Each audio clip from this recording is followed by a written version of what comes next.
Alright, good morning from Bangkok. I'm just out for a walk now along the canal this morning. And in today's video, I'm going to give you 5 things that I wish I could change about living here in Thailand. And I'm going to give you realistic things, right? I'm not going to talk about like the heat or the traffic or anything that's not controllable. I think these 5 things really could change here, and I wish they would.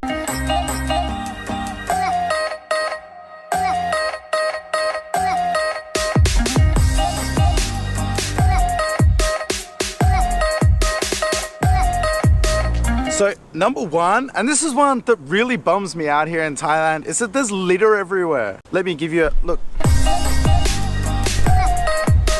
Just here where I'm sitting, but it's everywhere as well, and it really sucks. You go to a beautiful beach and there's bottles washed up on shore, and there's those little M150 bottles seem to be everywhere. There's just crap everywhere here, and it's really disappointing. Thailand is such a beautiful country, you know, the beaches, the countryside, it's all so stunning, and just seeing litter, it's literally everywhere, and it really sucks here. I was in a car recently with one of my Thai friends, and we were driving along, and she finished the iced coffee and just like threw it out the window, and I was like, what the fuck are you doing? And she said, what? Like, she was like, what's wrong? Like, she was like shocked at what I was asking her. And I was like, 5 minutes ago, you were just telling me how beautiful Thailand is and how much you love this country, and you're literally just destroying it. And I was like, wait.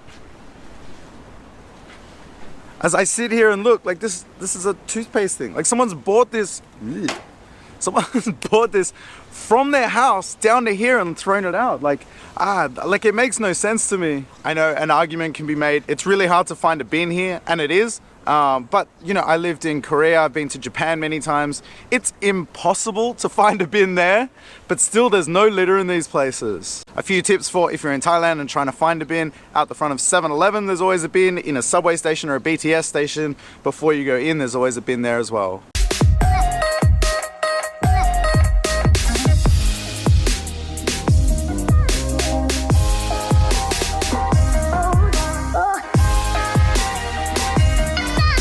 And then was I counting up or down? Trying to remember.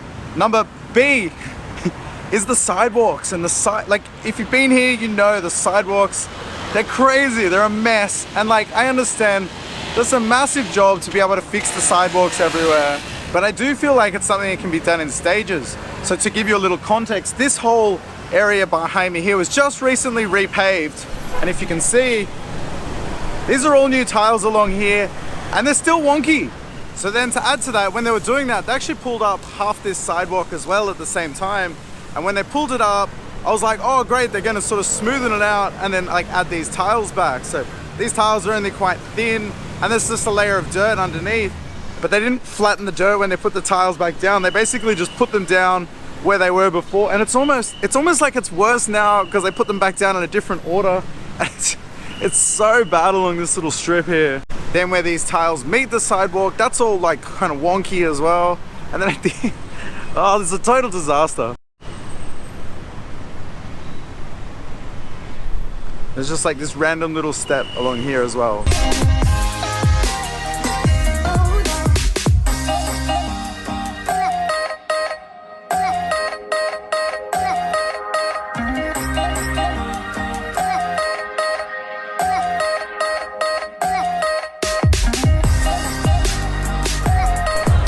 And then number whatever I'm up to is that there's these awesome markets and great places to eat like this, and also the street food places that are everywhere, and the majority of them all close really early. So this is a great local little Thai food court, and they actually close, this place closes at 1:30, which is crazy to me. I wanted to have lunch sometimes at like 3 o'clock, and it's all shut here. There's tons of restaurants you can see. There's a whole lot of people in here. And this is in a busy area. This is in the Asok area, and there's so many people that would come here if it was open later. I do genuinely think there's a whole lost opportunity here for people that would come here and have dinners. I think eating out for dinner is not as much of a thing here in Thailand for Thai people, but I think a lot of that also is just that there's not the opportunity to be able to do it in a place like this.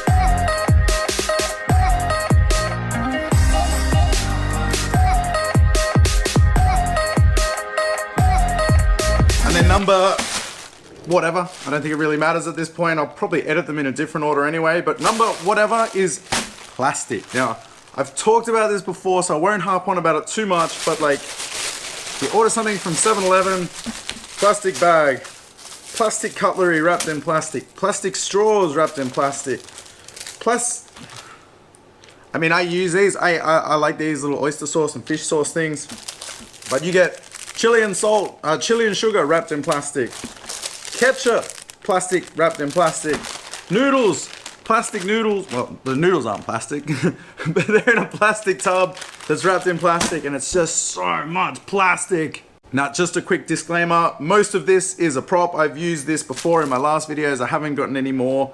It all piles up here, so hang on.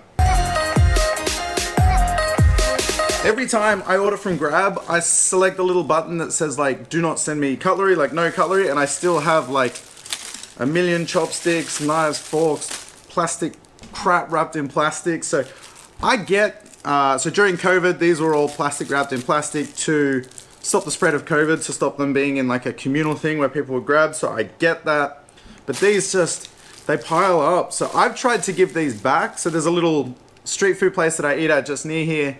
And I went to them and I said, I've got all these, like, do you want them so you can reuse them? You know, I've never used them, they're still plastic sealed, but the guy's like, look, for COVID reasons, like for safety reasons, he's like, it's best I don't. He was very grateful, but he's like, you know, I just need to be safe and be sure. So much plastic. The problem here as well is like the recycling's not that great. You know, I know my condo has recycling. There may be the bins, but what they do after that, like who knows really. So this is so Thailand. There's these bins in Lumpini Park, and it's like they've got the little separator thing in the top where it's like you put your recyclable in here, you put your trash in here, you put your food in here, but then it all filters into the same bag, and it's a clear bin, so you can see it all go in together, and it's like, what? I try and do my bit to help with all this, so I always select no cutlery. I still get it sometimes they're good and they don't send the cutlery, but sometimes they do. I don't actually use these. I've got a reusable bag that's available from 7-Eleven. So there's a 7-Eleven just like at the bottom of my building, so I take this down every time I go. To be honest, I don't actually know what the answer is. You know, I know places like in Australia, a lot of places are starting to use like the wooden cutlery, which I got mixed feelings about. They're good, like they're great because they're not plastic, but they're not that nice to eat out of. I hate drinking out of the paper straws because they go all soggy and gross, but I've got a metal straw here that I can reuse. And if you haven't tried these spicy Korean noodles,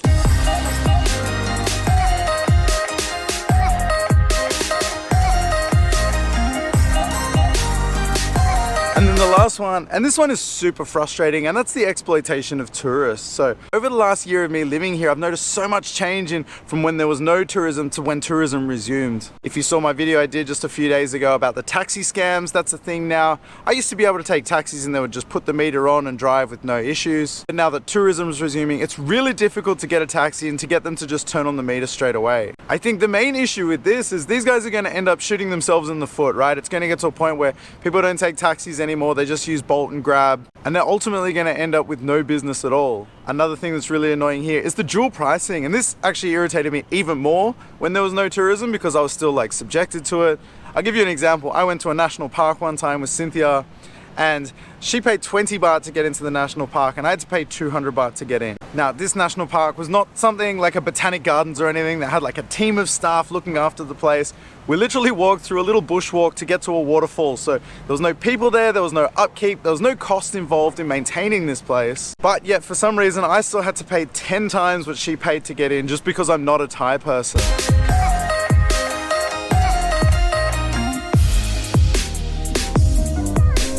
This video is just for fun. Don't worry, I'm not turning into a grumpy old man. I love Thailand, I love living here. This is just a few things I would change if I could wave a magic wand and change the world.